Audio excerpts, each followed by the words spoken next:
There has been a major development in the sale plans for WWE. Elsewhere, the reason for Charlotte Flair's SmackDown absence has possibly been revealed, and Chris Jericho makes a shock Indy appearance. More on that in this video. Yes, hello everybody. More developments in WWE's sale plans. This is according, Ross, to the very legitimate source CNBC. Not to be confused with CBBC. No. WWE has hired JP Morgan to help the company advise on a potential sale, according to people familiar with the matter. JP Morgan declined to comment. A WWE spokesman couldn't immediately be reached for comment.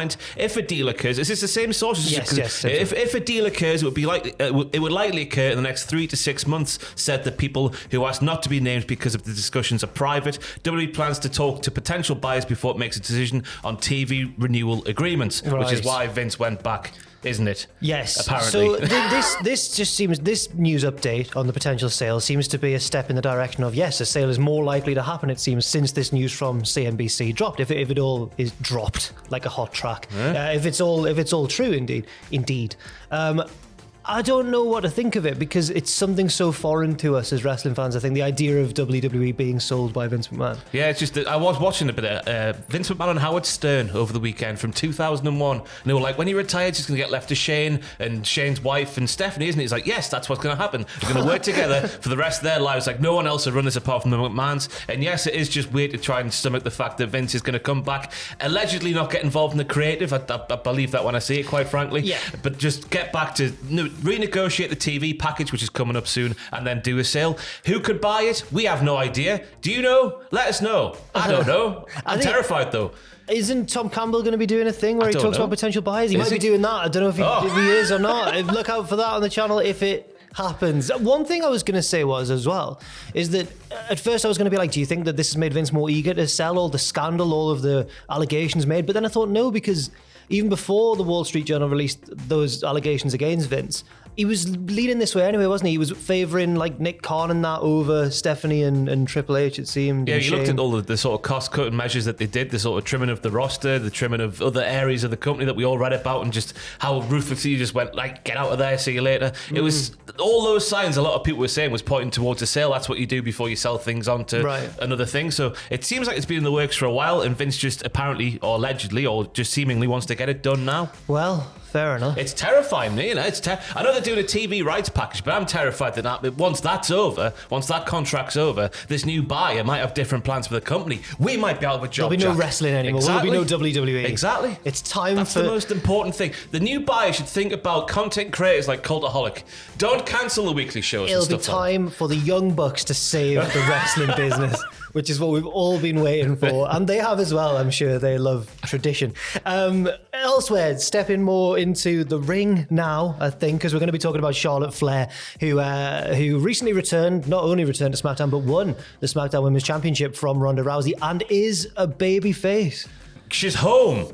She is home. That's what she kept shouting when she was lifting the title. I am home. Yeah. I am home. Did you see that GIF that got highlighted? I missed it at the time, but where she takes the belt from the referee? No. Oh, she like proper yanks it, like a heel goes like, oh, and then thank you, like shakes the ref. It's amazing that like it's such a meme result of like years gone by. Oh, Charlotte wins another title, lol. But the fact that she's been missing for a while, which has been well deserved, as Ric Flair speaks about here, it's been like forgotten that's like a bit of a meme result. It's weird how wrestling works. It is. Absence makes the heart grow fonder and all that's the saying. But Ric Flair did talk potentially about the reasons for Charlotte's absence of late on Corey Graves' After the Bell podcast, saying, first of all, I'm so happy for her regarding her wedding, I believe, not the in-ring stuff, but talking about her wedding. I'm so happy for her. It happened at a time where she could take a break. The arm thing with Ronda, and she got hit in the mouth in that same match and had a major issue with her teeth. I'm assuming he's referring to her last match at, I think, WrestleMania Backlash before she went on this big break where it was like, was it like a last woman standing match? Something like that, Ronda, wasn't it? But it was a well-deserved rest, and sometimes it's good to walk away from it.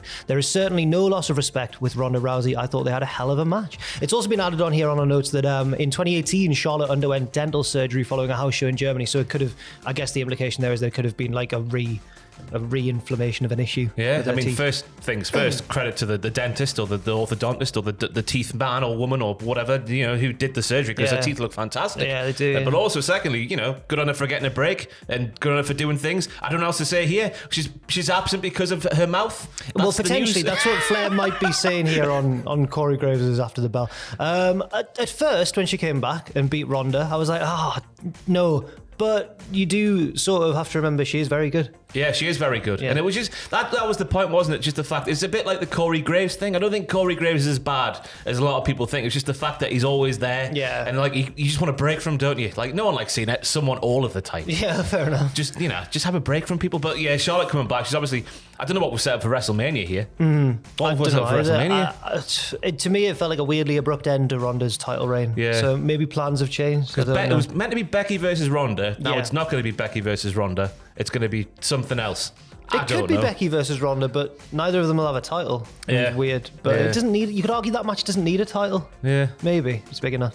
Also, could WWE be interested in another New Japan Pro Wrestling talent? There's been a history around this time of year, especially in 2016, all that time ago, of New Japan names flocking over to WWE. Back in 2016, it was AJ Styles and the Good Brothers and Nakamura, all in the same year. And this year, we could be seeing another move, potentially, according to Fightful Select, Ross. WWE has internally expressed an interest in It's Tama Tonga. While we're told that the interest in possibly bringing in Tonga isn't new, word travelled through New Japan Pro Wrestling locker room ahead of the Wrestle Kingdom 17 event and made its way to Fightful. Tonga, who is now 40 years of age. He looks fantastic. He looks like he's not a day over 31. Yeah. Had a WWE offer 7 years ago in which he turned down an order team with his brother Tangaloa in New Japan Pro Wrestling. The two have remained in New Japan ever since, while several of their former Bullet Club stablemates, as we said there, made the jump to the WWE. It feels like we've said this news story over the past 4 or 5 years, at least,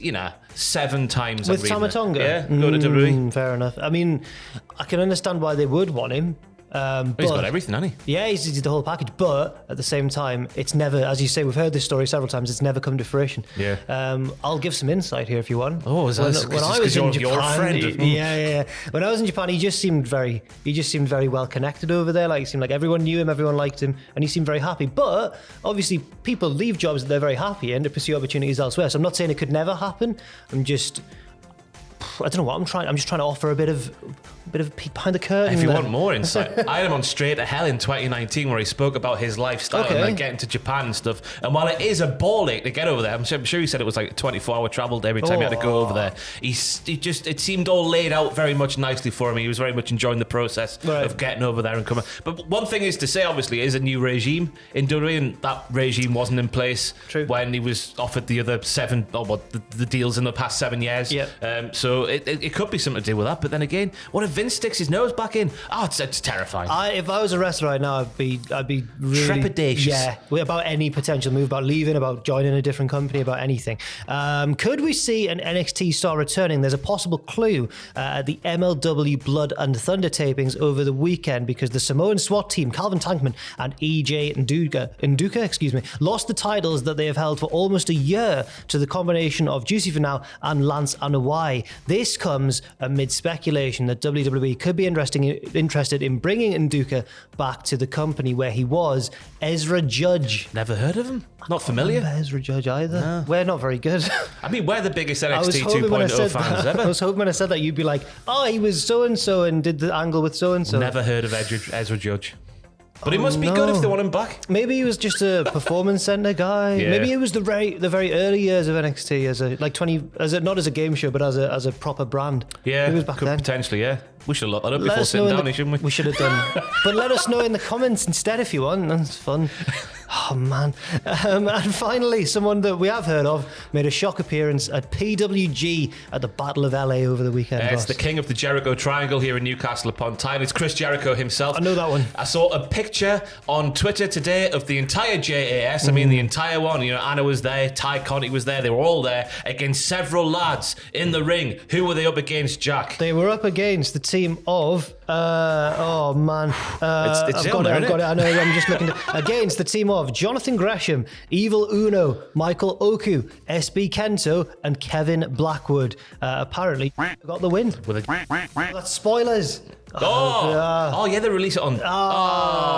Can you? Can you flash up something that's like spoilers incoming? Yeah. And now you'll know that we asked that if they didn't do it. If it's still too obvious, maybe just drop the audio when I say it and blur my mouth so you can't see. Any complaints should be addressed to Owen Mawson. His address will be given out at your request if you just DM me on Twitter or something Sorry, Owen. After the match, though, there was a promo cut by Chris Jericho who called PWG the modern-day ECW, which I would say I can see where he's coming from a certain aspect. In terms of the crowd spirit and the passion that the local fans have for it and everything, the local fans have for it and everything, but GCW's got to be it's GCW, yeah, isn't it? GCW, just Chris. for the, I guess, the feeling, as you say, like, I don't want to say cult-like following, but you know what I mean? It's got that sort of like togetherness thing about it. I guess that's the spirit of ECW does flow through the veins of PWG. Yeah, I get what he means. It's GCW. Did you see as well Daniel Garcia getting into an altercation with a fan? No. There's been a video going around of him on the ring apron going, yeah, and then he kicks a fan in the arm. Goes, get off. And then the comments are full of people going, well, that's not all right, that's assault. And then other people saying, well, no, that fan's often like a dick at shows. Oh, so yeah, that's fair enough. Right, it seemed like Garcia proper targeted him as well. It was like, oh, it's him, I'll get him. Fair enough. Well, He's a dick. He's a dick. Also saw one of him slapping a drink out of a woman's hand and then going and stomping on his opponent in the corner. He's really working the heel gimmick in PWG. Is what Daniel a Garcia. sports entertainer. Fair play to him, yeah. Thank you very much as well for watching this video. Leave your thoughts and opinions and let us know who Mr. Nduka is in the comment section down below. And stay tuned as well to the channel for all fantastic uploads and videos about the pro wrestling. I've been Jack, this has been Ross, and we'll see you very soon.